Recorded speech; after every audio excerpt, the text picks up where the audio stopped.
Hi, I'm Malcolm Cleope. And I'm Mary Cleope, and we've been members of Orchard Hill since about 1996 we came here. And we have 4 kids. Will is 18 now, Lauren is 16, Chris is 13, and Mark is 10. And for a lot of people, we are missionaries of Orchard Hill to the Philippines. We've been in the Philippines since 2001, and we left Iowa shortly after 9/11. God called us. It's a chain of events that lead us to becoming a missionary.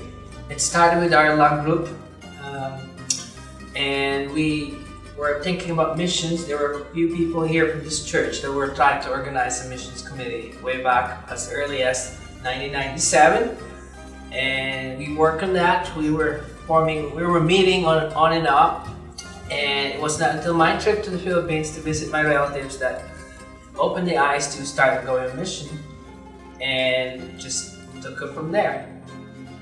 But I think I could add to that. Malcolm is a pilot, and you were always thinking about how God could use being a pilot and anything else that you could do to serve Him.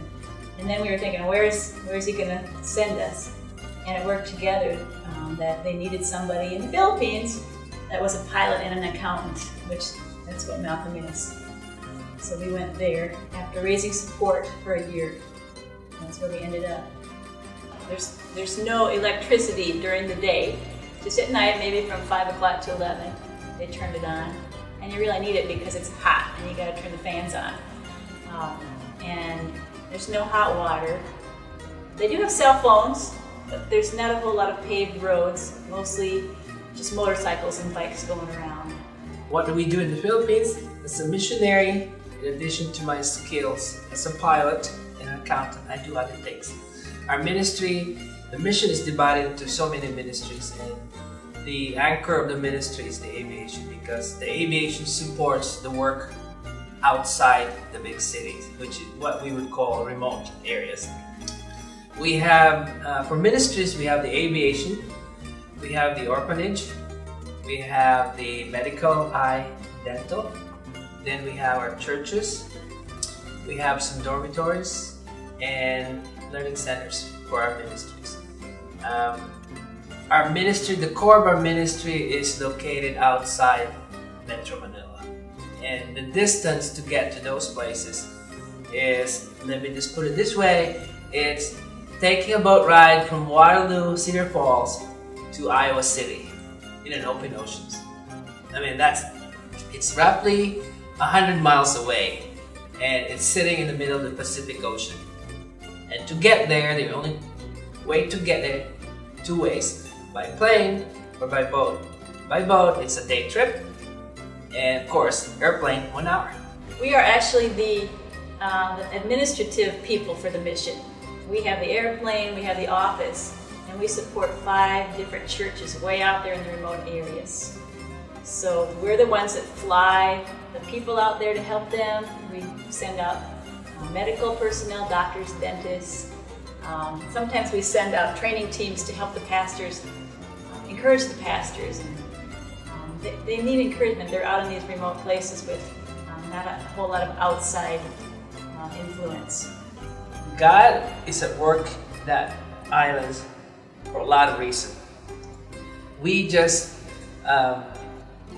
hired our first local missionary from within our mission to be a pastor in one of our churches. I'll tell him about that. Yeah, one of our pastors actually mentored one of his church members,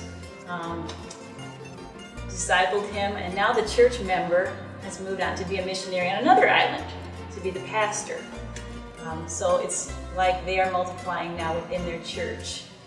This guy was a fisherman, actually, and he was doing illegal fishing before that. Dynamite fishing. He was doing dynamite and cyanide fishing.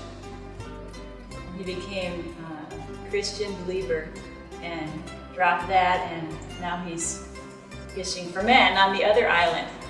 Very remote place, but he's dedicated to serving there.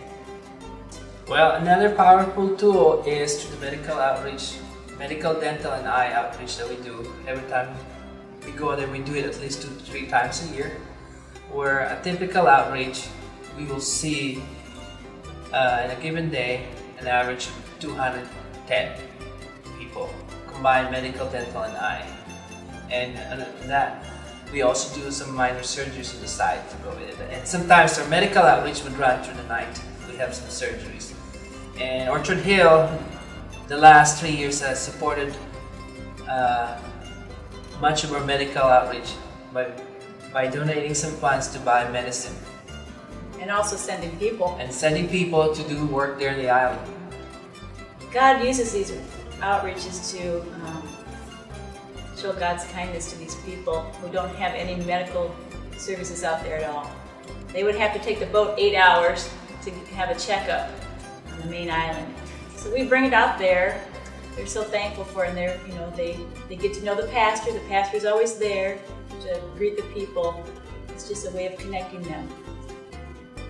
Yeah, the last outreach that we did was my son plays with the missionary school's varsity team.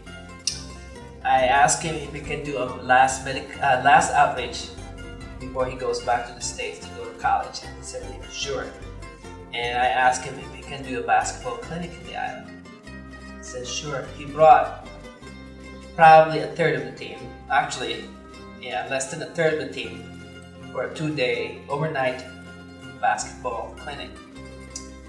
And it was summer there, so they played 3 games in 1 day: morning, lunch, and nighttime. When you say summer, it's 100 degrees in the shade. And plus the humidity, that really makes a big difference. And how many people came?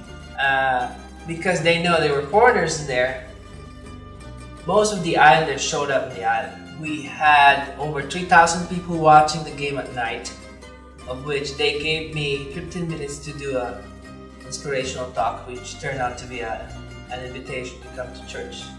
Of the 3,000 plus that showed up for the basketball game, 2 showed up the next day at church. 5 showed up the week after that. So, and they were basketball players from some other islands. They just want to come and see what we're doing and why are we so different. And our kids show them the love of Christ. We see it's common in third world countries how they playing basketball. They were so impressed that our kids, Christians, don't do those things. They were so happy just to be around those kids. And that, to me, was a mark for Christ. It's always encouraging for us to have short-term people come and share their gifts and talents, because it gives us a boost. It helps encourage the people out there, and we got a lot of talent in Orchard Hill. We've already seen that. Short-termers are needed, and how about long-termers? Yes. Yes, for long-terms. Could probably be an administrative position, and right now for mid to long-term need a bookkeeper, accountant. I would need that. We would really need that. Or a house parent. Orchard Hill actually helped buy a simulator for his flight school, and it's very attractive to the people of the Philippines to have a nice piece of equipment like this. They love to come to the flight school. Actually, we're the first one to have that kind of equipment in the Philippines, and that's thanks to Orchard Hill, and it puts the mission in the front line. Our opportunity to share the gospel. But it also actually raises funds so that we'll have funds to spend on ministry flights. It's expensive to fly planes, but God provided this flight school to provide funds to share with the people out there that need medical and all sorts of services. I would want to say to Orchard Hill Church, if God is talking to you about it, if there's a little spark in your heart for missions, maybe go out and try it. Generally, if people come to the Philippines, they want to come back. Or some of them just stay. Any place in this world, try it out. Maybe you have some short-term opportunities here. And maybe it'll be for you. I think when Christ was asked how do laws of the prophet, he summarizes that whole thing into 2 sentences: love God, and love your neighbor. So if you do that, if you love God, God will show you whether your mission is Orchard Hill here in Cedar Falls, or somewhere overseas, whether it's the Philippines or Africa or any other countries.